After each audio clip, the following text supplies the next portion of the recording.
put our hands together, scream and shout for your first act for the second of Mr. Paul Ronston.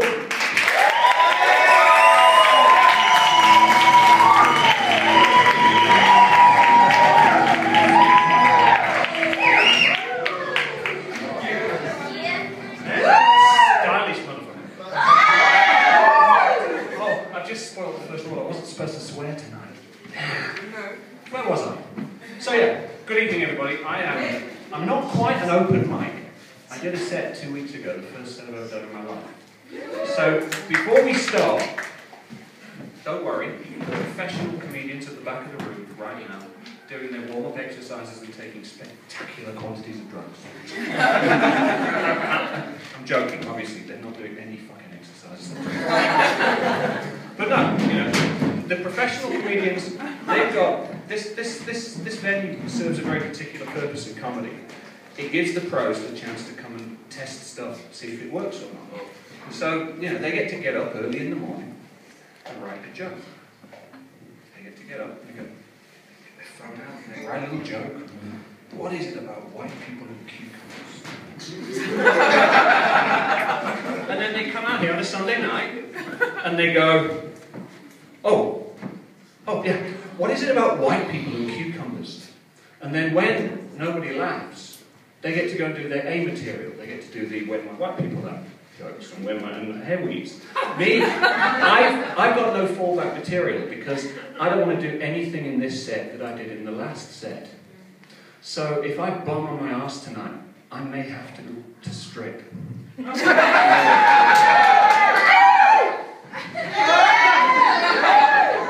Now the problem is, my set last week was about the fact that I lost a spectacular amount of weight. Most of my life looked like 150 kilograms of shit in a 50-kilogram bag. And I've lost the weight, but I've still got the bag. So me stripping would be a terrible idea. But I have no fallback material. So let's just hope I don't suck as badly as I'm sucking at the moment. However, there are some advantages. There are some advantages to being a thin guy. I get to go to the gym. I get to get fit. The other day I went into the gym, I slipped, I fell down the Stairmaster for 40 minutes. See, that's not a bad joke. It's not my joke. I stole that joke. I stole that joke from a guy called Christopher Titus. It's a very, very funny joke. It suited my set. So I stole it. But I don't think of myself as a joke thief, because I'm trying to get fit. So I think of myself as a joke recyclist. Oh, come on, that's a terrible pun, but it's completely on topic. Okay? Give me a bit of grace. So, as a comedian, I get to come out here and I get to say to the ladies, yeah. Can you see my cock? No, I'm not being rude. I'm not being rude. I'm trying to establish that we have something in common. Because for the first time in 20 years, so can I. And seriously, it's like meeting an old friend after a long time. But then you realise that it's grey and a bit wrinkled. But that's kind of dignified, okay? Yeah, so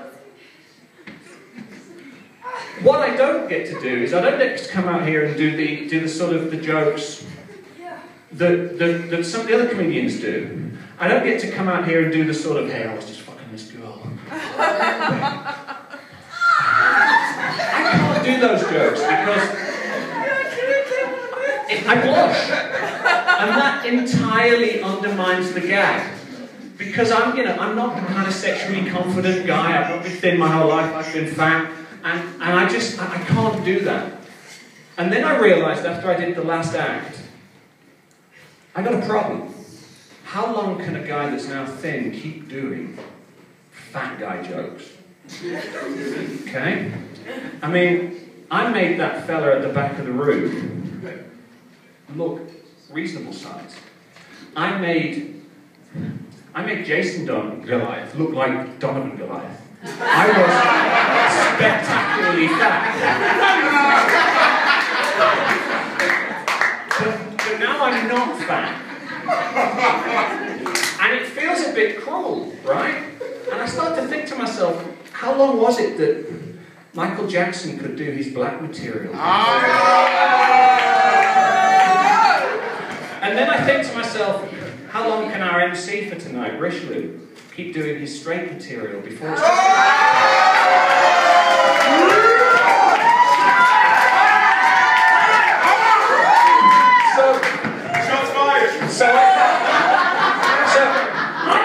I can't keep doing the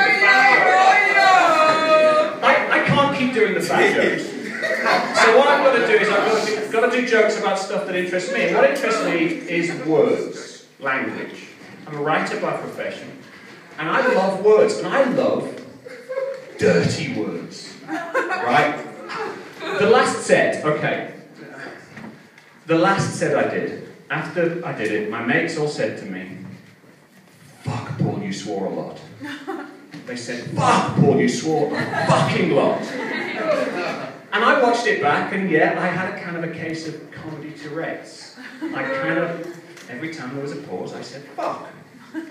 But the problem is, I learned to swear from comedians, because everything is funnier with the word fuck in it.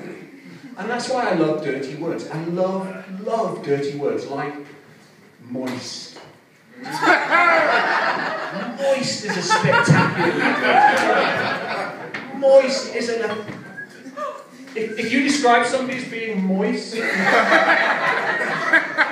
problem is, if you use the word wrong, you look like a cunt.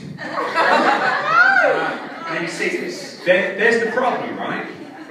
The room suddenly, he said that word. I mean, Connor over here, this poor guy is sitting next to the very beautiful blonde girl. They've come into Mabanang, they feel kind of hip and groovy, they've come to stay tonight. There's a frisson of fear about being here, and he's hoping that by the end of the night, maybe she's a little moist. And then the bastard on the stage drops the C-bomb. And all of a sudden, there's some tension in the room. Because we give words power. We treat words as if they can hurt. And sometimes they do. But I don't think words should have that kind of power. When I was a kid, the word twat, which means sort of the lady non-Jewish area, you know, the Gentile area here. That word.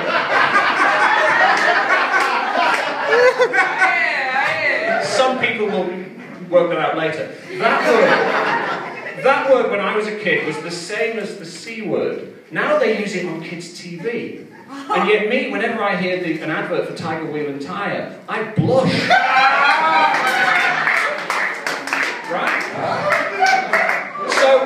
So words that had power all those years ago when I was a kid don't necessarily have the same power now. My nan would blush if she saw me doing this. She was a dear old Christian lady with a handbag and the blue ribs. And when something happened that she didn't like, she'd say, "Blood and sand." Blood and sand, she'd say. She'd hit the thing with the thing and blood and sand.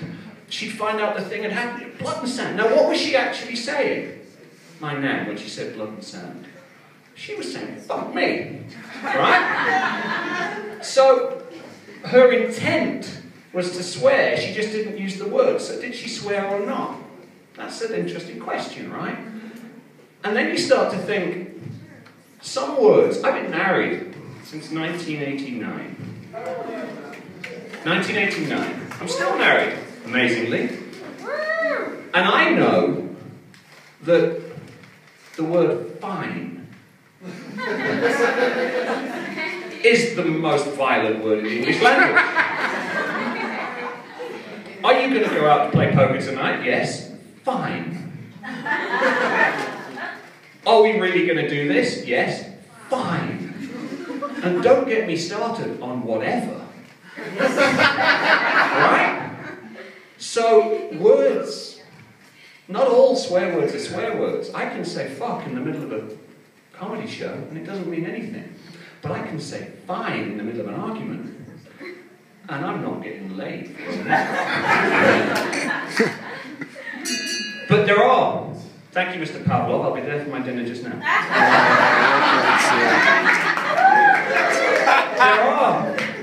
There are some words that are bad words. There are words that make us hate instead of love. There are words that drive us apart instead of pull us together. There are the words that cause pain and heartbreak. There are the lies that are told to us by the politicians and the businessmen. There are lies we tell each other. Those are the bad words. And obviously, cunt. Especially if it makes Connor over there moist. Thanks, folks.